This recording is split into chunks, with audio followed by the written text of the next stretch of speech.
Okay, now I'll be focusing on the hip and looking at the exercises for the hip. As she goes by, talks about each of the exercises, I'll be performing them. So she's gonna start off with first the pelvic tilt. My favorite for a lot of different things: low back pain. Feet flat on the ground, and imagine that you're trying to squish your hand if it was underneath you. So push down, rotate the hips, and come back up.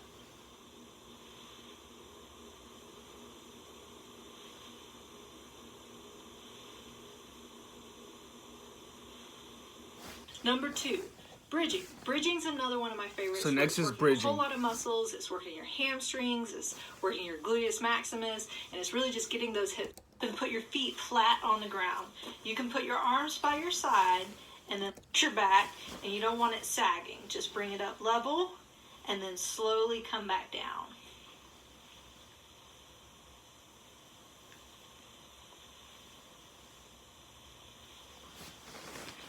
That was bridging. Really good for your make sure.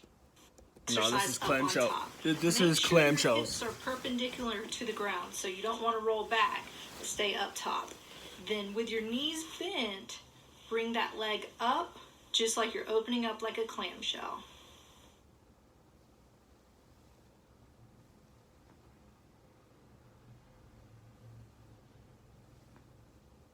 Number 4, hip flexion and supine. So basically that's straight leg raise. So it's straight really leg raise important is to next. Keep your leg as straight as you can, and if you up, and then the leg you want to strengthen, put it straight out and pull your toes up towards you to lock out your knee. Keep that knee nice and straight, and then just lift your leg almost equal to the other side, and then slowly come back down.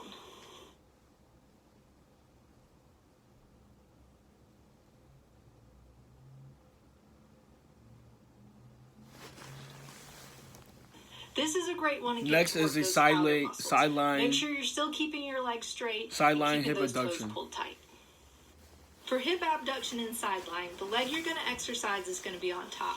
You can slightly bend the bottom leg for comfort, but keep the top leg in a straight line.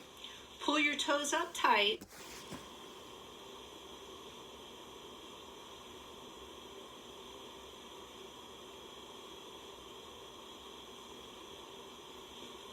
Number 6, sideline hip adduction. So now this is sideline hip adduction. Again, make sure your leg is straight while take the top leg. You can either put it in the back or in the front, whichever way is more comfortable. Pull up your toes on the bottom.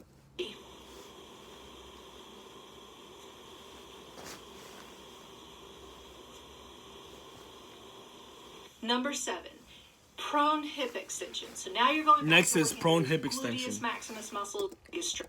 Pull your toes up towards you to help lock out your knee. You don't have to lift very high, but try and keep your knee locked out the whole time.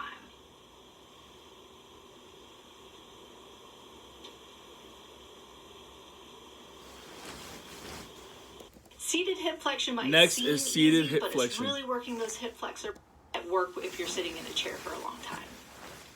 For seated hip flexion, make sure your back is nice and straight when you're doing the exercise. Just bring your knees straight upwards. So it's like this. Number 9, squats at a chair. So squats at a chair, they're going to be a little bit tougher, but again, I like these because you can do them at work, or if you're sitting for a long time. The next one is squats at a chair. Just make sure you're using a controlled movement. You're not plopping down and just popping back up, that you're really slowly working those muscles to make sure that they're activating. For squats with a chair, stick your bottom back, So just like this. touch the chair and come back up.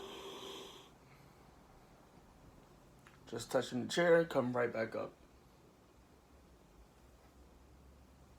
Number 10, lunges. These again, getting a little bit harder. The next one are Very lunges. broad. Turn it out a little bit, but try and keep them forward. You want your upper body to stay nice and straight, not leaning forward, and just go straight down, keeping the knee behind your toes, and then coming back up.